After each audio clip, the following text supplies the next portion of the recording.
റമദാൻ മാസത്തിൽ വിശ്വാസികൾ തേടിയെത്തുന്ന ഒരു പള്ളിയുണ്ട് കൊല്ലത്ത്. 700 വർഷം പഴക്കമുള്ള പരവൂർ പുത്തൻവീട് ജുമാ മസ്ജിദിലേക്കാണ് പാപമോചന പ്രാർത്ഥനകൾ നടത്താനായി വിശ്വാസികൾ എത്തുന്നത്.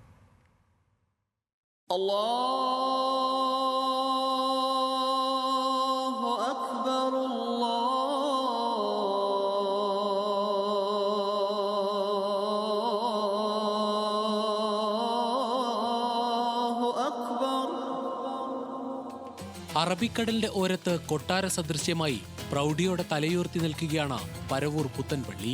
ഹിജറ 683 പള്ളി സ്ഥാപിതമായതെന്നാണ് പള്ളിക്കുള്ളിലെ തുലാമിൽ രേഖപ്പെടുത്തിയിരിക്കുന്നത്. മനോഹരമായ ചിത്രപ്പണികളും തച്ചുവേലകളും കൊണ്ട് അലങ്കൃതമായ ഈ പള്ളി പണിതത് പരവൂർ പുത്തൻവീട് കുടുംബമാണ്. ഇപ്പോഴും ഇതിൻ്റെ ഈ മുകളിലത്തെ നിലയുടെ പണിയൊക്കെ പുതിയ പട്ടികളും പുതിയ കഴുക്കോലും ഒക്കെ കയറ്റി ബലപ്പെടുത്തി നിർത്തിയിരിക്കുകയാണ്. അത് പിന്നെ ലോകാവസാനം വരെ സംരക്ഷിക്കണമെന്നാണ് ആഗ്രഹം. വനം തന്നെ കൊണ്ട് പണിതുപോലെയാണല്ലോ ഇത് ചെയ്തിരിക്കുന്നത്. 2.5 ഇഞ്ച് കനത്തിലാണ് പട്ടിയിലും, ബാക്കി ഒരടി വീതി, പിന്നെ ഏകദേശം 40 അടിയോളം നീളമാണ്. മുകളിലത്തെ കടുക്കൂലിന് 40 അടിയോളം നീളമാണ്. അതുപോലെ തന്നെ ഇപ്പോൾ പണിതപ്പോഴും അതുപോലെ തന്നെ നിർത്തി. 4 മരത്തൂണുകളാണ് പള്ളിയെ താങ്ങി നിർത്തുന്നത്.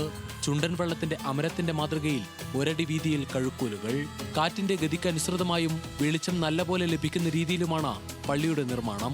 കമാനാകൃതിയിലുള്ള കിളിവാതിലുകൾ ഉൾപ്പെടെ 39 കവാടങ്ങൾ ഈ പള്ളിയുടെ പ്രത്യേകതയാണ്.